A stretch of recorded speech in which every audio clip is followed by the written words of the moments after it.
এখানে এটা থেকে বুঝছেন আসেল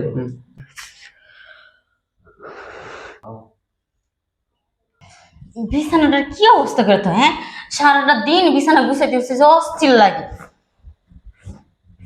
এত গোছানো যায়? ভালোর অভাব নাই। আরে ভাবি রে, ইস, দেখা কি ওষুধ খাইতে পারো না, আইসা একবারে এর উপর করছো। আরে ভাবি আমার দোষ আছে এই জায়গায়। হ্যাঁ তোমারই তো দোষ। তুমি এইভাবে উপরে কি করতেছো? হ্যাঁ বিছানাটা পরিষ্কার করতেছিলাম, তোমার ভাই বাইরে থেকে বালু নিয়ে এসে বিছানায় উঠে দেখো কি অবস্থা করছে বিছানাটা। ভাবি, কি ভাই না তো বিচার দিয়ে উঠেছে। কি করছে তোমার ভাই? আরে কইও না, খাইলে করছে। হ্যাঁ অঘটন ঘটায় বলাইছে তোমার সংসার। হ্যাঁ যাই বলে যে কোন দিয়া তুমি ভালো করে বুঝবা। এ কি কথা কস? তোমার ঠকাইতেছে তোমার। আমার সংসার যাইবো আবার আমার ঠকাইতেছে মানে কি? মানে মানে কল লাগে তোমার কাছে আছি। তুমি আমার ভাবি, ভাই আগে নাকি ভাবি আগে? ভাবি নাকি? ভাবি আগে না? হ্যাঁ তোমার কাছে আমি সব কথা কই না? অবশ্যই। হ্যাঁ তোমার কাছে যদি আমার টাকা পয়সা লাগে তাহলে ভাইয়ের কাছে যাই নাকি তোমার কাছে আসি?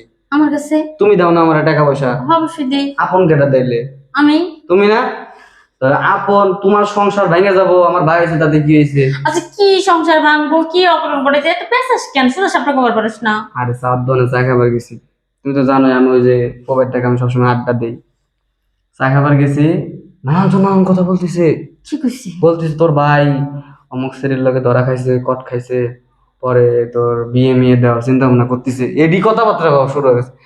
ভাইয়ের রুচি তুমি বিশ্বাস করবে না। হ্যাঁ একটা বুড়া মহিলা, 80 বছরের বুড়া মহিলার কাছে গেছে।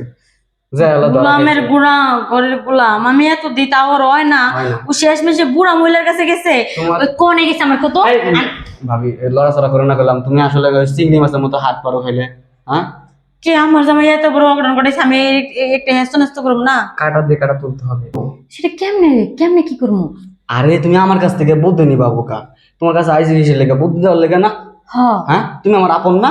অবশ্যই। আচ্ছা ভাই যদি একটা 80 বছরের বুড়ির কাছে যাইতে পারে, হ্যাঁ তুমি যাইতে পারবে নাকি? আমি ওই একই কাজ করবো। এই বুড়ির কাছে গেছে না, আমি বুড়ার কাছে যাবো। এই বুড়া মানুষ কোনে পাওয়া যায়? নিয়ে যাবা?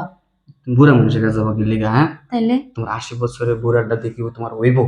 না, তা অবশ্য ঠিক কইছিস, বুড়া মানুষ তো পারতো না। খেকুর খেকুর করে যদি কাশে, বাইরের রুচি আর তোমার রুচি তো এক না। না, অনেক পার্থক্য। হুম তাহলে আমি প্রচুর জিনিস করে পাবো। কি করতেছিস? ভাবি আমি কি করছি না? কুসি মানে অনেক সুন্দর তুই। দেখো আমি যেহেতু সুন্দর, তাহলে তুমি ওই যে 80 বছরের বুড়ার কাছে যাওয়া লাগবো? হ্যাঁ তুমি আমার কাছে আসবা, তোমার এত ভাবে পরিপূর্ণ সুখ দিমু। তোমার যত সুখ দিমু এত বাইরে জ্বলবো, জ্বলবো না? এত বাইরে শাস্তি দেওয়া হইব। গোলামের ঘরে গোলাম যে যায়, এটা 80 বছরের বুড়ির কাছে যে সুখ নেয়, হ্যাঁ আমি পারবো না কেন? পারবা না। আমি ওর থেকে এক ধাপ আগে থাকবো। এমনি দেরি করিস না, হ্যাঁ। সুখ আমার দে। কিছু কিছু কিছু কিছু মায়ের আছে, হ্যাঁ মনের থেকে মায়ের কথায় মায়ের ভালো লাগে, বুঝো না এই বিষয়টা? সব খুলালাম আজকে। তোমার কথা বলবো না, আমি কইতে নিতেছি না। এই যে কইলেন, আরে ভাবি রে।